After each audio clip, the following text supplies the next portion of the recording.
Hello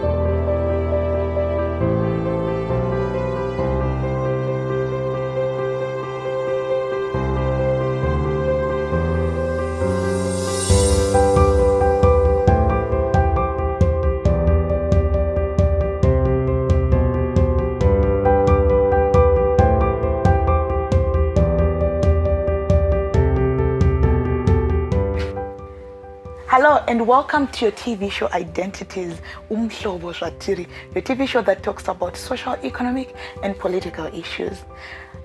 We have been seeing citizens talking about electoral reforms. We've heard online, we have on TV. People went to march the other day, marching for political reforms or electoral reforms to make sure that as we go towards elections that are forthcoming, everything is set for a free and fair elections. I'm in the studio today, Commissioner Dr. Kundidzora from Zimbabwe Electoral Commission, and I'm joined by Honorable Jessie Majome from Harare West. And again, Harare West is very special. We'll hear about it. I also have Dr. Mtata from Zimbabwe Electoral Support Network, ZESN. And by the way, ZESN is the one that's bringing us this program today. Thank you very much. We want to talk about electoral reforms. And I want to start with you, Dr. Mtata. How do electoral reforms look like? What is it when we're talking about them? Yes, I think when we talk about electoral reforms, for the ordinary person, right, they may not necessarily be thinking about all these details that we have from people who go into courts and argue for them. For them, what they want is a level playing field before and during the elections. In other words, they want to have those laws that are going to allow those who compete in the political landscape to compete without anyone feeling that their hands and feet are tied. And they also want to make sure that there are opportunities, for example, to have access to national resources like the national media, the television, the radio. These are national resources, and all political parties want to have reasonable equal access to them. And the other issues have to do with the confidence that comes from the knowledge of where the documents, the paperwork around the elections, how these are generated, who produces them. Does it give any advantage to one political party if this information is withheld from others? So this at a lay person's level, these are the kind of reforms that people would want to see as they go for the elections. And they believe that with these reforms, then you may have free, fair and credible elections. Honorable Majome, from the political environment in Zimbabwe, political players, how do we arrive at free and fair elections when we are considering the issues of electoral reforms? Thank you, Nyari. To me, electoral reforms are all those things that are needed to be done in Zimbabwe so that our elections meet the very clear parameters in Chapter 7 of our Constitution. You'll remember that we adopted our Constitution on 22 May 2013. Right. And then when we did that Constitution did something that's not usually done in many constitutions. Right. It devoted a whole chapter to electoral, to elections. And all those things that are in that whole chapter are reforms that are needed to be done to ensure that Zimbabwe has elections that are different from elections that it has had before, because our elections have been contested vigorously and spiritedly all along. So there is a tremendous amount of work that's needed to be done. And remember, I said those things. I didn't say the law only, because I worry that a lot of the time that we talk about electoral reforms, we box ourselves into a little legislative corner. Yet, the reforms that are needed are legislative, because there's aspects of the law that need to be changed. But a lot of the reforms and the changes are actually conduct, just the behavior of people. A lot of it is even attitudes, and a lot of it is practices, administrative practices. Well, for example, there's a police station in my constituency. That police is my constituency, called Marlborough Police Station. And if you go to Marlborough police station right now, you'll see a very big billboard that is advertising a message for a particular political party. Right. And in terms of the constitution of Zimbabwe, the security services, which include the police, the Central Intelligence Organization, the prison services, and the army, are specifically prohibited from acting in a manner that either promotes a political party or hinders the objectives of a political party, and its members may not also, as members, participate actively. So something like that is not something that legislation particularly would do, but it is an attitude and a behavior that is not consistent with free and fair elections, because it would connote bias. So what I'm saying is that if we have electoral reforms, it means that there is reforming of that kind of conduct where all, particularly state institutions, even the civil service and traditional leaders even, and the courts and everybody else who is paid and financed by public funding, remembers that they have a duty to be right in the middle and to be neutral. So those are what some of those what that are. Commissioner Dr. Kundidzora, you had Dr. Mtata. What generally the expectations of electoral reforms? Honorable Jessie Majome has even went to the extent of showing us some of the examples of what it may look like when the playing ground doesn't feel like it's free and fair, it's level. And also we know ZEC has done a few more things in the past. For instance, instructing certain authorities like ZBC to make sure that there is equal access. What is it that citizens can really expect from ZEC now moving forward as we build towards elections? With respect to media, we have a media monitoring unit of the Commission, and they make sure that what comes out of media houses is fair and equal representation. This is with respect to their manifestos. But should they want more, they will have to pay for it. I think generally there's been manifestos will be for free. Okay, yes. But there's been general feeling that certain political parties are gaining more without paying. For instance, we're talking about when campaigns are being done, people going to the field. That is news, right? It's covered. It's supposed to be covered for everyone. But there are certain political parties that are benefiting more than the others. That is where the question has always been to say, how is ZEC monitoring that? And also addressing what was asked earlier to say, because already citizens feel like the ground is not level. What extra actions is ZEC taking?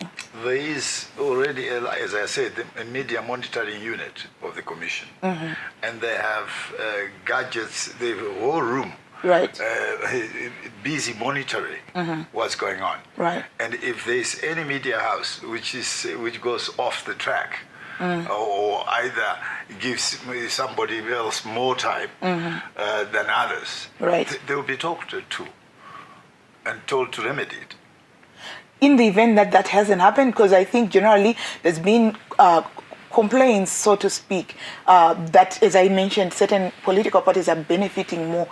Other than speaking to these media houses, is there any other action that they can take to ensure that the particular political party will be talked to? You see, we interact with political parties and civil society, and the particular political party which is doing that will obviously be accused by the others in front of us, and we solve it.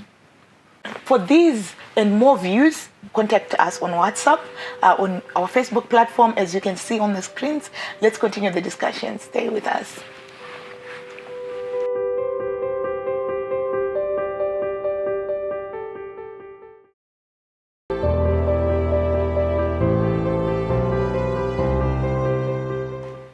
Welcome back, viewers, to your talk show IDentities Umhlobo. Today we're talking about electoral reforms, where in the studio I'm joined by Commissioner and Dr. Kundidzora from ZEC, And then I'm also joined by Honorable Jessie Majome from Harare West, and I have Dr. Mtata, a board member of the Zimbabwe Electoral Support Network, which is the one who's bringing us this program today. He is also the Secretary General of Zimbabwe Council of Churches. I want to come back to you, Dr. Kundidzora. Tinema issues that kutaurwa nevanhu. And mukaona vanhu vakutaura pane zviri kuitika mucommunity medu. Zvii zviri kubatika zviri kuitwa neZEC kugadzirisa nyaya dziri kutaurika idzi dzana media, dzana nyaya yekunzi level playground, vamwe vanowana maresources anofanirwa kuwanikwa nemunhu wese achiwanikwa. Zvakamira sei? As far as the media is concerned, I've mentioned that the media monitoring unit. It is quite a robust body. There's not going to be any unfairness in terms of coverage of the political parties. But there's been in the past. Oh, there has been. See, before the proclamation, that committee is not triggered on. After the proclamation, it is. Okay. And before then, ZEC was not even interested in who is saying what to whom. But now, we are very interested, you see. And as far as political party behavior is concerned, we've got multi-party liaison committee, where we talk about each and every. In fact, they've talked to us that they were going, because they've been taken over by the National Peace and Reconciliation. They are in charge of that. And they're going to sign a peace pledge that there won't be any political violence. Okay. And should there be any, the committee will sort it out. Okay. Together with us. So this year, political violence is yesterday's case. Tiri kunzwa isusu pane mavideos ari kubuda mamwe mapolitical parties achiita kunge vari kuda kurekodha vamwe kuti ivo kana iri political party yakati vanyore pasi vari muvillage munomu. Mavideos ari kukropa apo. Honorable Majome, zvakamira sei?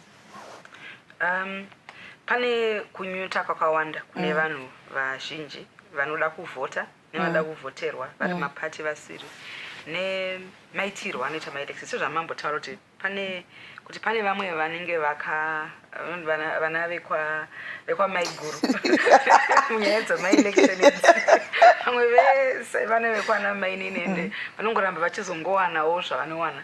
Saka ndinofunga kuti zvinoda kuti ZEC inyatsoteerera kuchema kwevane vanoti kana vanhu vachitora mavidhiyo vachirekodha pamwe kuti vaunze umbo kuZEC pamwe inenge isingazivi ZEC zvinoda kuti itore nyaya iyi. Asi ndinongoti kuna commissioner Dr. kuti ini ndinoona kunge pane dambudziko rekuti ZEC inoshaya hanya nezvanga zvichiitika proclamation isati yavepo, nekuti zvakafanana nekuti mombe yakukorera kumarket, asi pesa apa payanga ichitambura ichiti ini ndinotaura semunhu akatomboenda kumatare dare repamusoro constitutional court ndichita application yekuti chokwadi nyaya yekusaenzanisana kwemikana panyaya dzenhepfenyuro nemapepa anoita eruzhinji ehurumende kwakaipa, nekuti kuti ndizonzwa kuti ZEC yaita yaita chinobatika kuti ibvise inonzi pachirungu advantage yanga ichingoitwa apa.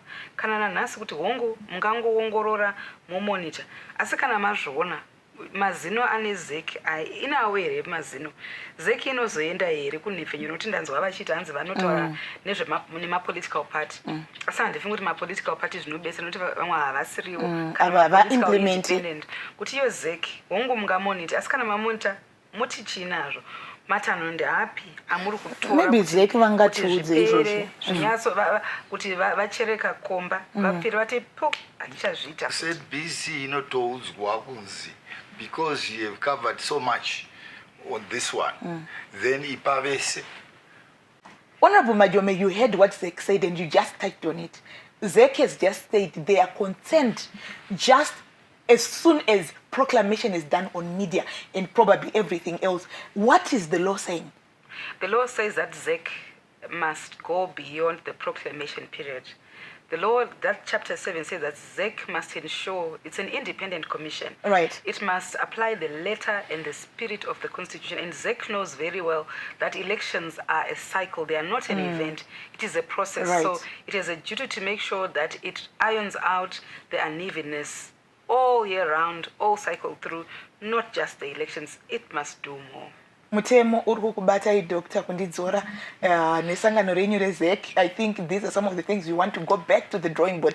Dr. Mtata, are we just talking about nyaya media? Are we just talking about for my electoral interested parties and individuals? What is it about electoral reforms even for the citizen? Yes, I think the issue is far beyond issue of the law. I think what we want to do is to create an environment of nation building, right, in which the environment in which we decide who leads, right, who represents us in parliament. As citizens. As citizens, we are confident in the process of choosing those people. Right. And I think it is this culture that we will need to build. The laws help us, but I think what we need to do is to really build a culture in which we allow citizens to choose people who they want to represent them in parliament and at the highest office of the land. Thank you very much, ladies and gentlemen, for this amazing segment. Viewers, stay with us. We come back after this break to continue with these conversations around electoral reforms. Do stay with us.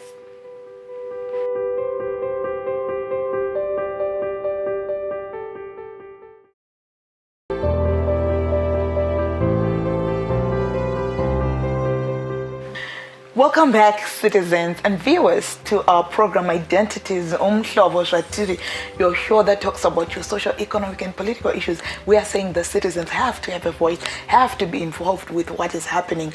And in this particular segment, I have the privilege to have the woman that I adore so much, Honorable Jessie Majome. I am going to have a one-on-one with you. So we are hearing about the electoral reforms. And a lot of political parties have been pushing for electoral reforms, including a march that was done. But when the men are complaining, what does it look like for a woman in politics? Thank you, Nyari, for this. And thank you for caring about women and politics, because particularly regarding electoral reforms, we do know that women constitute the majority of the population. More than 52% of the population is. Yet our elections time and time again produce results that are nowhere near reflecting that majority of women. Women continue to be the majority that is in the minority. And yet our constitution requires that there be adequate representation of the electorate. So there is need for electoral reforms that are gender sensitive or gendered electoral reforms. How do they look like? To me, they're very simple arithmetic. Section 17 of the Constitution says that the state shall ensure that there are at least 50% of women in all elected positions and appointed positions. So what it means is that we need to amend the Electoral Act and the local government legislation for rural district councils and urban councils to ensure that exactly half of the 1,958 wards dotted around Zimbabwe have women councillors and half have men. And of the 210 seats in parliament, which include Harare West, we have exactly 105. We ensure that they have women. And the only way of that, to do that, in my view, is to amend the Electoral Act provisions to ensure that when ZEC delimits future elections, it delimits 105 seats for women and it says these 105 are for men, and the same for council wards across the provinces. And I think to silence those who say, oh, you're imposing women on us or men on us, they just switch them over after every 10 years, so that the seats that were for women are the seats that were for men. That way, that's the only way of ensuring that all the candidates that are in this ward or in this constituency are women, and these are for men. Men can't qualify to contest in women's seats. That way you produce women only. And women can't contest in men's only seats, and we switch it over. That's the only way of ensuring. It's a bold move, but it's necessary. And also even in the Senate, among the traditional leaders, there's need to ensure that somewhere we make sure that of the 18 chiefs in the Senate, they bring women chiefs to the Chiefs Council. You have served in a political party for a long time. and you're running as an independent candidate. And as much as we are asking for the broader electoral reforms, is it not also possible that you have been pushed by the failure to implement electoral reforms within your own political party? Thank you very much, Nyari. I note with sadness the outcome of the nomination court, that you'll see there are very many independent candidates who are not only myself, but a lot of them are also women who are emerging from political parties, from processes that went wrong. Right. And so I do believe definitely that the issue of internal democracy in political parties is critical, because for now it's actually going to cost ZEC complications, because they have more candidates to deal with at the council level as well as at the parliamentary level, because internal processes of democracy in parties are flawed. So I want to believe that that is also one of those issues that we need to deal with when we talk about electoral reforms and free and fair elections. I've learned that in other countries the electoral commission's mandate goes beyond the national elections. People can actually file complaints with the electoral missionaries.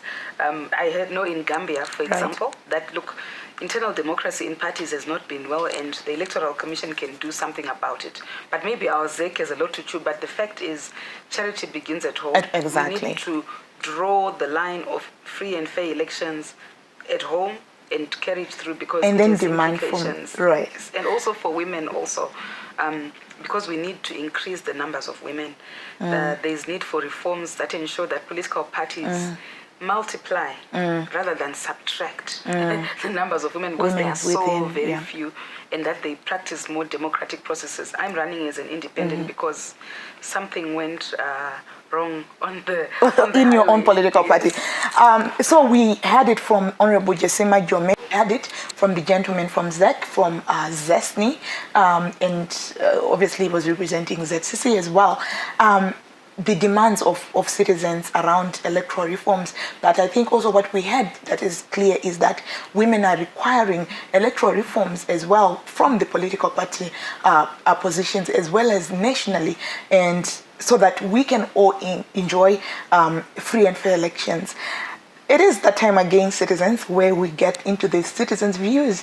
And I'm going to read a message here that was sent on our WhatsApp platform from a person that says, Nyaradzo, I was just watching your program about young women in politics. You were talking about 52% women and 65% young women. I don't know about those statistics. I would have loved to ask those ladies in general what all this is about. My honest opinion is, you people have access to TV and other platforms. What we need to know is that women are their own downfall. He goes on and on to talk about how women should elevate each other. I think I addressed it the other week that it is important for us to realize that we are in a patriarchal society where even women are used against each other. It's not their fault. It's because of patriarchy, how we are raised as young women or as women to fight against each other. But that's not also an excuse. I think once we recognize that, men and women should fight to make sure that there is level ground, just as we are talking about the issues of electoral reforms, that we empower the girl child, we empower the young woman to be able to participate in politics. So we end gender-based violence in our communities. We end violence against women in political parties, the elbowing of women in political parties, and then we promote equal level ground for everyone to participate in politics. Citizens, until next time, it's a goodbye from me, from Identities.